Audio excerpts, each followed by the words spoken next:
this one was fun. And this is like, I come in and spend hours just playing on the shelves, and then I get to show you things that I pulled up.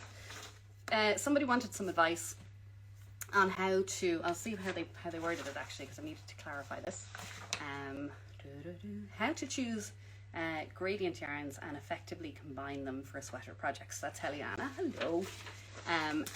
And there's two different, I had to just clarify, was it how to use a gradient yarn, like one that's dyed specifically to kind of fade in colours, or is it about creating your own gradients or fades? So Heliana wanted to know a little bit more about how you would go about choosing a fade.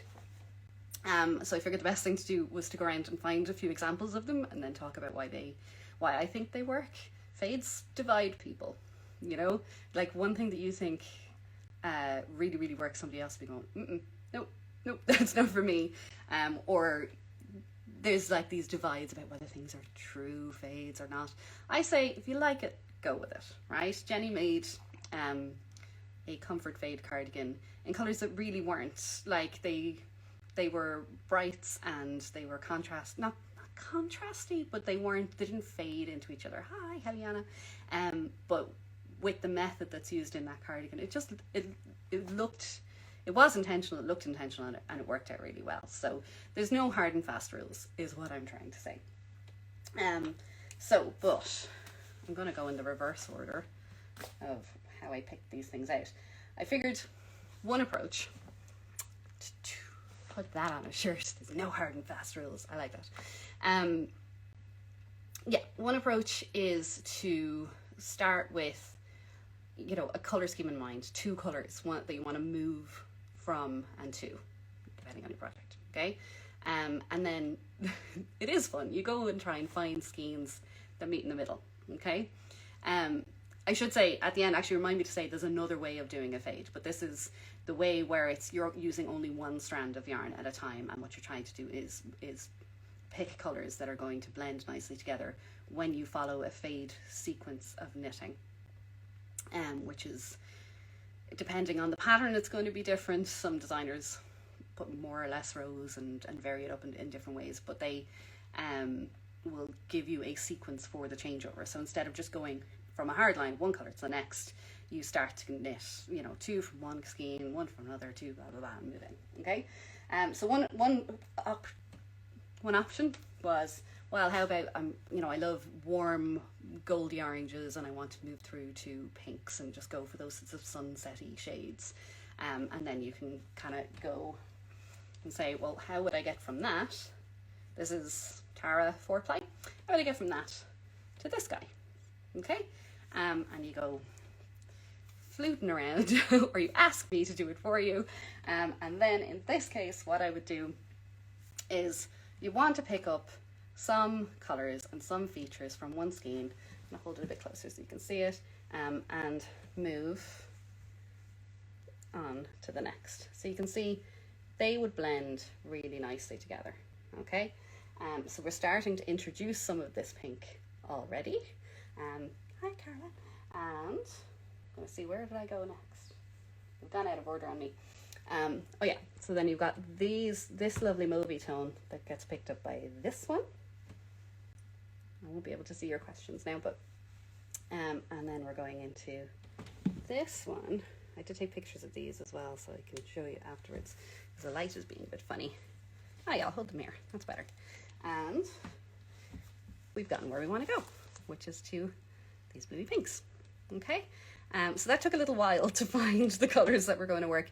You don't have to stick to one dyer in this instance, okay? Because you're not necessarily going to find all of these colors in one range on any one website or any one on any one shelf in a shop, if you're able to do that. So you can mix and blend. You're just try and make sure obviously they're all the same weight and a similar fiber content construction.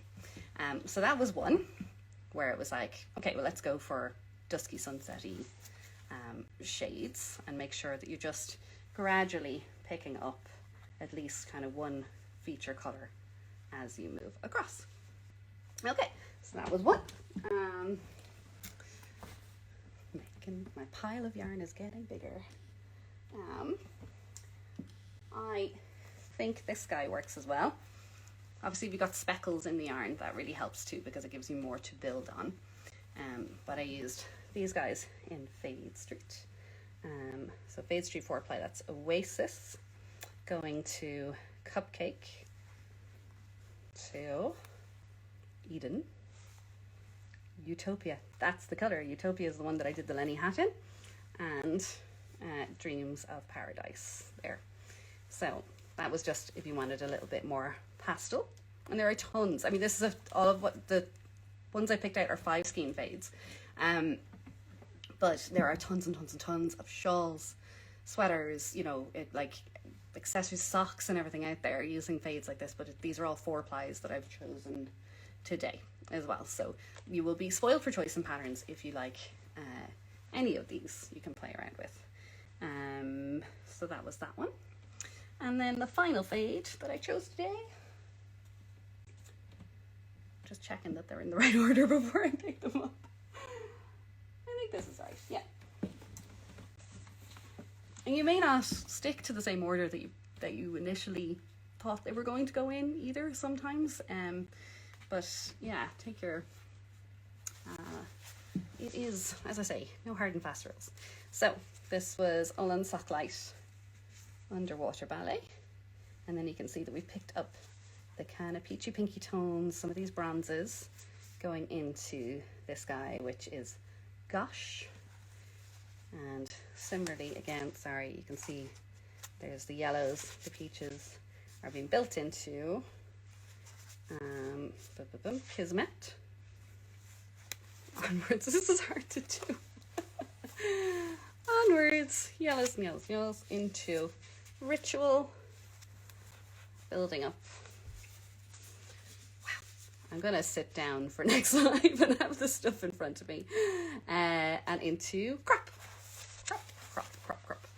So again, I'll put some pictures of these. And actually, this is something that I think Carmen was saying of the yarn story last week on one of her stories, which was open out the skeins and have a look, because you'll find things like hidden underneath labels and features of the yarn that you know, hand dyeing is such a random process, okay? So you're not going to find like a consistency of all the colors through it just from the outside of the skein that you can see, okay? So I mean, I know I'm very confident that these will work, but if you're struggling with some of the stuff in your stash, open them all out, lay them out on your table, and keep playing with the orders, because sometimes just physically moving them, you start to see the colors in a different light, okay? That often happens sometimes.